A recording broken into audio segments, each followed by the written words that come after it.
Welcome back to the channel, and let's break down those Champions Cup semi-finals. We know who the finalists will be in 3 weekends' time. It's UBB up against Northampton Saints, which is, well, one in the eye for all the people that were saying that we might as well just go straight to the final because it's going to be Leinster v Toulouse. Neither have made it through. Joe Worsley is in Brive in the stadium, the Stade Amédée Domenech there.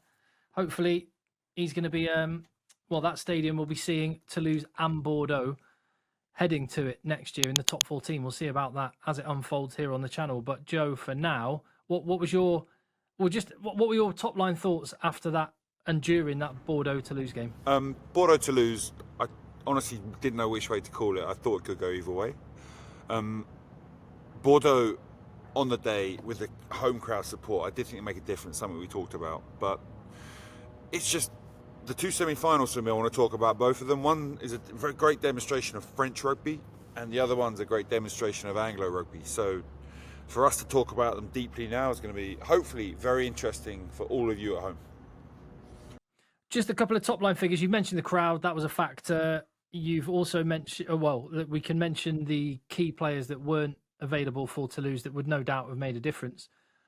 But this is the third time that Toulouse have beaten Bordeaux have beaten Toulouse this season. Is it just something about this particular matchup that works quite well in Bordeaux's favour? For Bordeaux, Toulouse are clearly the people they have to knock off to get to where they want to get to. They were devastated by what happened in the final last year, which kind of tarnished the whole incredible season. Now, that motivation's still far and away in there. And until they get that final on the Brennus or the Champions Cup under their hands, they're not gonna stop that. So they're fired up every time they play Toulouse. And Toulouse, if they're not at the top of their game against Bordeaux, like you saw in this match, then they're gonna suffer for it. Well, it was, when you think about the image of Maxime Lucu in tears at the end of the Brennus final and versus his elation in this one, I do wonder with that guy alone, if you just switch the two scrum halves over, he could be that important that maybe Toulouse would have even won the game. But that's just one little thought. But what Joe's got here is, I mean, this is like your day job. You would do this for Brive. You would go pick the bones out of a game, look for little chinks in the armour, strengths, weaknesses, and we're going to get the benefit of your wisdom looking back at this match. So we won't go down to the gritty detail because that takes too long, and this will be a 3-hour epic. But definitely some of these insights I hope will be helpful for you at home to understand why the two results went how they went. All right, we'll start with the Frenchies, okay? Let's start with what was a great game. So Toulouse can do this Bordeaux era. Line break straight away. Now they're dangerous, but I fast forward it, but this is what the difference is. Bam! A double hit on Miafu that stops him dead in his tracks and dislodges the ball. Behind that, these moments are where this UBB team are unbelievable. Jalibert with his speed, and then his handling ability. Samu one-handed plucks it out of the air and finishes it off. That's where they're dangerous. They can just cut you to shreds. However, just pause it a second, Joe. I'm curious because you're a defence coach. Yeah. How much of that double shot on Miafu would have been something that would have been done in the Bordeaux training in the days before? Certainly all the forwards, when the tackles in between the 15 are looking for two-man hits with somebody at least targeting the ball. Obviously you can chop and hit the ball. Both players went high. I think the first tackler, Jeff Parot, is the one who dislodged the ball. So double hits against someone like Miafu is essential because it's just physics. Okay, he weighs 145 kgs. He's moving. If you weigh 105 kgs, you're not going to stop that guy. So you need two people to do it, and that's how you do it. All right, so anyway, after that, Toulouse started to get on top. They've got so many good jacklers in their team that it causes massive problems. Again, here with Jack causing riot at the breakdown. Okay, this gave them field position for the Toulouse team. It was more their jackling and penalties that gave them the field position, which allowed them into the 22, where they maintained possession. Their possession stats for Toulouse were huge. They had a huge advantage. I think it was 46-54 or something. So Toulouse had not all the ball, but a lot of the ball, and they were winning collisions like we see here with Flamand. Behind it, when you chase a non-dominant collision followed by a turnover attempt is often a penalty. But then Bordeaux, again, one opportunity. Jack gets caught out wide, hasn't got the speed to track down Burros. Behind that, UBB maintain the ball. Despite dominant collisions from Toulouse, they maintain the ball and they get the opportunity. with LBB finishing off a try. Okay, very acrobatic. Joe, just one thought before we get on to the next one. We just saw that like dominant carry from Flamont, but Lamotte manages to get on the ball. Was that just inaccuracy from attack? Was that a poor support, which is usually one of the hallmarks of Toulouse rugby? When the referee sees a dominant collision by one team, you've got to be so clean for the other team to do it perfectly. Okay, am I going to have to move here? And there we go. As if by magic, Joe is in his office and ready to continue with these little nuggets. So you were saying that Lamotte just had to be completely on the money, but I'm just normally it seems slightly inconceivable that you can have that much of a dominant carry and not win the ball back. Was that Toulouse's fault in any way? No. Lamont got penalised there because Flamont had go forward, and Lamotte actually just touched the ground a little bit. So if you are the dominant team in the collision, the referee's going to give you a bit more leeway. Had UBB, you'll see in a minute, when they dominate the hit, and then the stealer behind that maybe glances the floor, he'll give them a bit more leeway. But when the attacking team's going forward really quickly, they're going to give them a bit more slack. Okay, but that one there, Toulouse were going forward. Lamotte touched the floor a little bit. His body shape was bad. It was a penalty. Okay, but I mean, Toulouse weren't that clean in the 22. They messed up a few times during this game. They weren't their normal selves. Okay, and because of that, they missed out on a few opportunities to score. And then good quality collisions, and we start to see ball steals. Lamotte made 3 or 4 during the game. Okay, and again here, Lamotte again, they make the line break, they track back. This time they're isolated. This happens with Toulouse. This will happen when you play them. If you tackle well, you're going to have loads of opportunities to steal the ball, which you've got to take. Okay, and that's what Ububi did. Not just that, Jalibert kicked really well. Luku kicked really well. Their territory was amazing. And occasionally, moments like you see now, which I'm sure you've seen, Tim. It's just incredible. It's a joy to watch, isn't it? Shame about the... Samo was awesome there one-handed. But how he beat Grau, LBB, in about 5 meters of space. It's just incredible.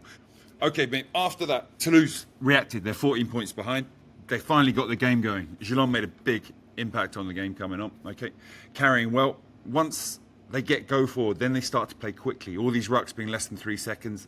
If you carry on playing that speed, there's going to be space somewhere. And their system of playing is just related to having someone nominate themselves to carry the ball, supporting him, understanding where the space is, anticipating what's going to happen on the next phase. There is method to this chaos you see before you. Okay, but they're creating space, trying to stay on top of the fast ball. Okay, you see they get a bit of space out wide. During this period, the rest of their team are preparing around someone to carry the ball. And again, they want to play as fast as possible. This is now slow, but players see how he's recognised the space. Still got hit real hard. Nearly gets turnover as a result, but Toulouse is still trying to get the ball as fast as possible. And they're just offloading off the floor. Now they're into them. Now they got fast ball. This is where they get really dangerous. Seeing the space, flooding into the holes. This is where they become tricky to play. And when they're advancing like that and a player goes for a steal like that, you're going to get penalty, yellow card. Now this takes it straight away. They score after. It takes it down to 1 score with a yellow card. This is where Toulouse maybe could have won the game. But it's where also Urubi really dug in and got working even harder than they were doing before. Yeah, exactly. So they're winning all these collisions. If it carries on like this, Toulouse are going to win this game.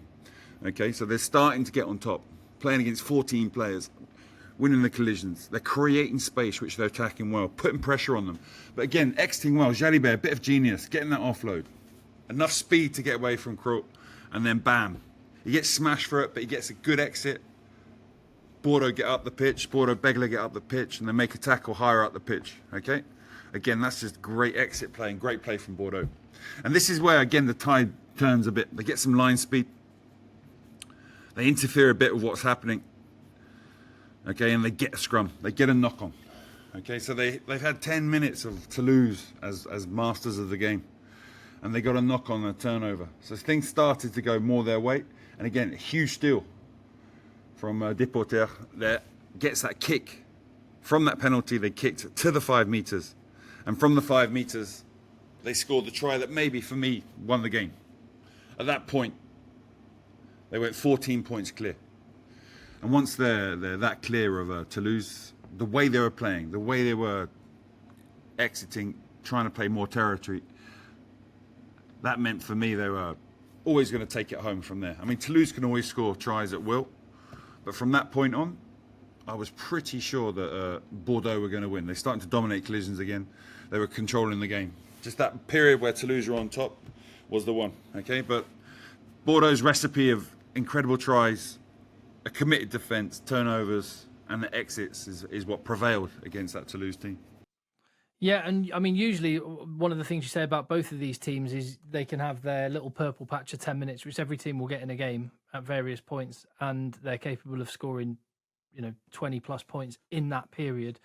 Toulouse, well, the rearguard action from Bordeaux managed to contain them.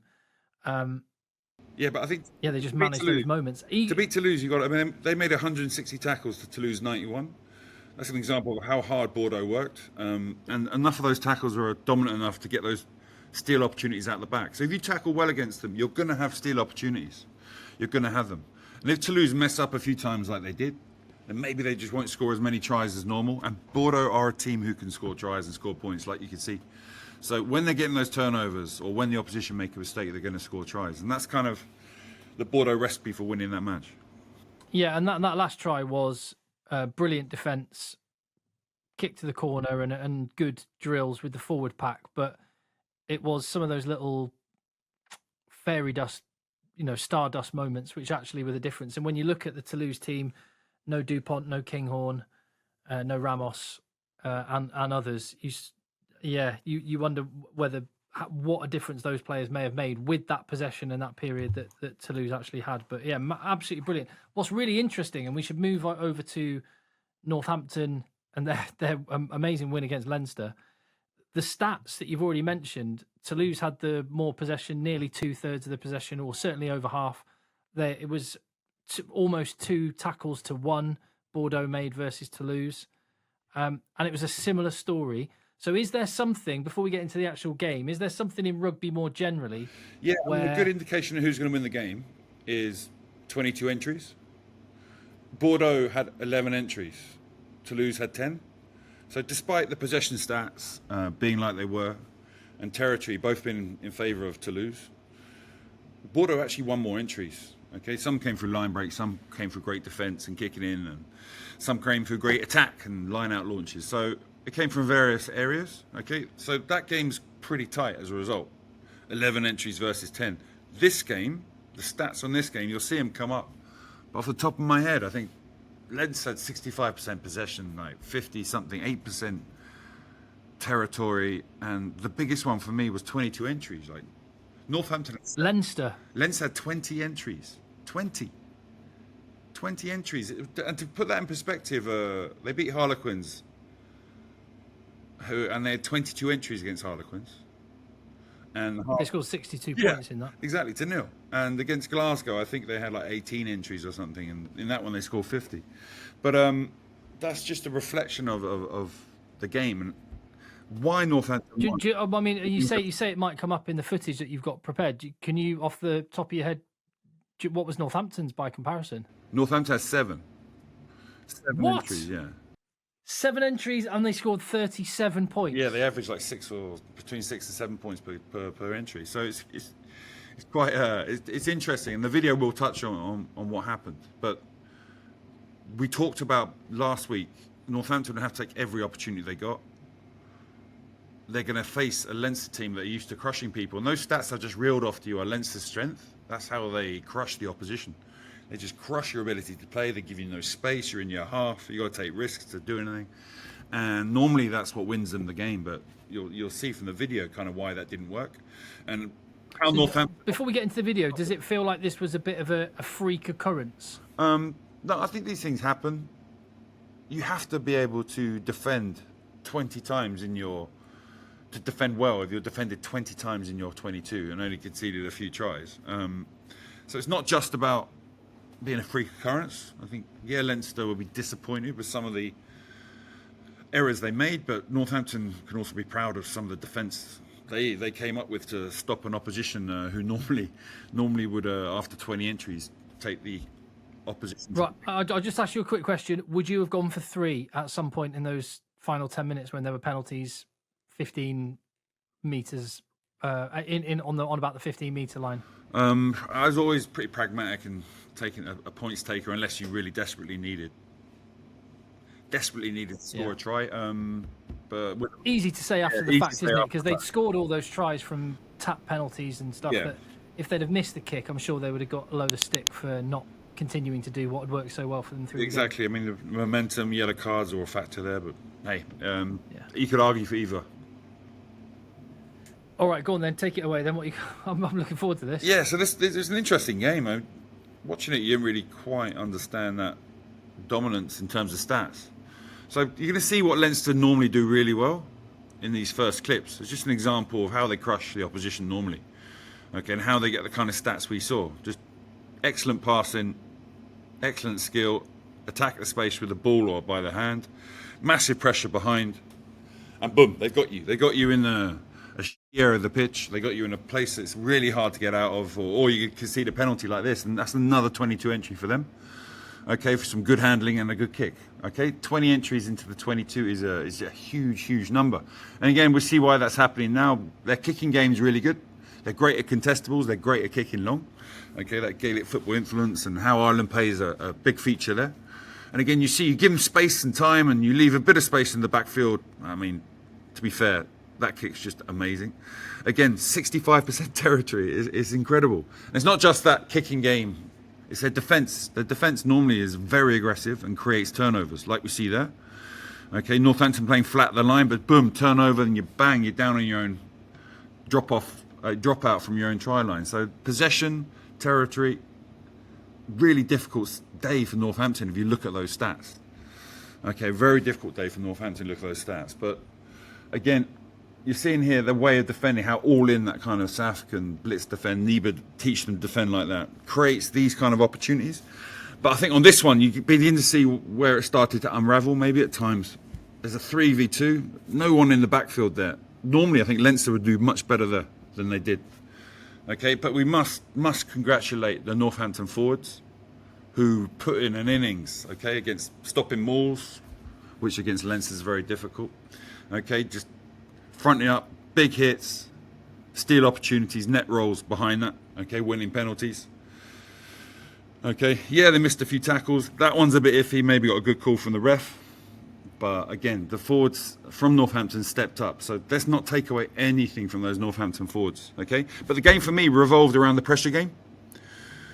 Okay, so here, Northampton, great kick, great chase. Pollock smashes the 15, okay, and then puts pressure on the 10. This kind of play is not normally that exciting, okay, but gets you field position. So now they got a 30-meter line out, and their attack, as we know, they're a very good attack. Okay, this is the moment where they put their attack together, trying to play quick in front of the line, right in the face of the defence. Is difficult against a team like Leinster with line speed, but as you can see, each of these rucks is pretty quick, dodges the tackle. Again, they get quick ball, the ball's free, and now they've got an overlap. And this is where they're very good. The right depth, the right line, the right pass to put people away.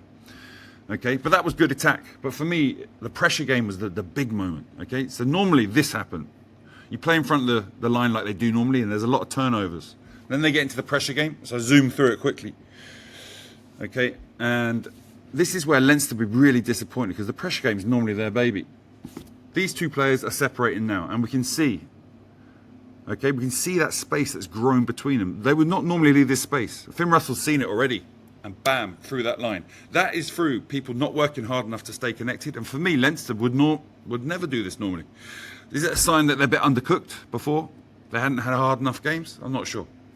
But again here, the kick's a bit long. The chase is a bit disjointed. 4, 5, 6 players are involved around this ruck now through the missed tackle. And because all those players are involved and they have to hold their space, they've got that space now. Pollock's seen it ages ago. It's there for ages, and bam. Again, they're going to be disappointed about that. Okay, great finish, but that initial hole, you've got to say, why are they leaving that one? Okay, and again, this can happen. This is just a rugby thing. Sometimes the ball bounces for the opposition, okay? But 2 of those tries came from lack of execution from Leinster, and they will be disappointed with that for sure. Okay. Well, and just a lack of effort. Yeah. It looked like. Yeah. It's a really strange thing, isn't it? Because that first try that Northampton scored was 7 minutes in. They're not going to be knackered. They're not going to be knackered. But some of their players will look at the video after their match and just think they're going to have demons for not realising I should have worked harder to stay connected there. They would never. Right, and again, in your capacity as a defence coach, if you were Jacques Nienaber and you were going over it with your team, would you focus more on that? Yeah. That's Sam Prendergast's. That's the low-hanging fruit. You can accept someone messing up if it's a skill thing and they're not capable of doing it, but working hard is not. But the gap that was left, this Snyman, who should know better, not shutting down that space. Yeah, Snyman seeing the hole inside him. The players on that chase initially, not chasing hard enough to make the tackle better. Then everything would have been fine. Snyman could have stayed out wide. There would have been loads of players in position. So that initial work rate makes life a lot easier. And you say undercooked. There's two angles on that. There's the fact they hadn't played against a team that had really given them a proper test. But there's the other one, which is that most of those big island international players hadn't played since the quarter-final 3 weeks before, whereas Northampton, they went out and had a tough game. I forget who they played in the Premiership, but they went out and put a pretty much full-strength team out in the Premiership last week. You've played at a top level. It is we keep seeing Leinster do this, and I wonder if the strength of their squad and the competition they're in, and the position they're in the league means, I don't know. I think they rest them more than they need to. Yeah, much more than they need to. Especially if you have an easy game, do they adapt out the back? We just had a really easy match. The guys aren't going to be that messed up. We've got 3 weeks to our next game. We've got 2 games in between that. Are they going to play in one of those, have the week off before? Yeah, there's so much you can do. I'm sure their performance department thought about all the options, and that's what they settled on. But it does seem that there's a sweet spot between being absolutely knackered and not prepared. And I don't think Leinster were in the sweet spot. Let's put it that way. Yeah, let's put it that way. Sorry, go continue. No, we're near the end now. It's just this is the end. The last clip. I think he stole the ball during the tackle. He rips it out as the tackle's happening, and that's the end of the game. Again, some great defence from Northampton. Awesome defence from Northampton. But really, it's that pressure game that was a swinging moment for me. And that's why it's so surprising, because Leinster are a team who normally dominate that. Look at the Irish team and the Leinster team of the last 5, 6, 7 years. They've been incredible territory-wise. The kicking game, you take them on at that, you've got to be the best in the world or you're going to suffer. But there they made a couple of errors that led to tries which were vital in Northampton winning that game. I'm going to ask you, just a former British and Irish Lions back row player, would you, if you were Andy Farrell, would you take Pollock to Australia? What do you think of him? Again, I think he's fantastic. He's looking good. He's getting better. I don't think it'd be any issue him going at all to Australia. I'm just trying to think of the opposition he's got. A lot of Scottish back rowers are pretty good. You got the Currys, Rory Darge, yeah. Jamie Ritchie, Jack Morgan, Josh van der Fleer, Ben Curry, Tom Curry, exactly. You've Jack got Willis. a lot of people who kind of Van der Fleer or him is kind of that a bit, isn't it? So has he got enough? If you had to pick only one of them, which one would you go for? Take Van der Fleer, I'm not sure. Okay, because some other players have played more international rugby over the last year and played well to merit. That's the only thing he'll be thinking. Maybe if Pollock carries on going, he'll be a replacement at least, and then that normally there'll be a call up because the back row is a position where people get injured, and he'll feature anyway. But listen, the guy's going to be pretty good to watch for the future. Yeah, agreed. Wow, when you break it down like that, when you look at those stats, it's like you play that game 10 times and Leinster win 9 of them. I don't think 9. You got to take back into account that Northampton desire and motivation that they had. That goes a long, long way. You look at those other Glasgow and Harlequins games. I don't know. They didn't have what Northampton had to get that one across the line. I think Northampton did have a few lucky moments, a lucky bounce, a referee a few calls, but really they made their luck, and the way they defended, they got stuck in. If they hadn't had that level of engagement, they wouldn't have been anywhere near. So hats off to them. And the opportunities that did fall for them, they had to take. My God, that Finn Russell, not Finn Russell, Finn Smith kick through and the gather. Freeman, yeah. Moments like that you've got to finish them off. Not many teams could do that either. Class. Yeah. Oh, I love that. Right, get stuck in the comments down below. If you appreciate the content on the channel, hit subscribe. And yeah, we'll see you on the next one.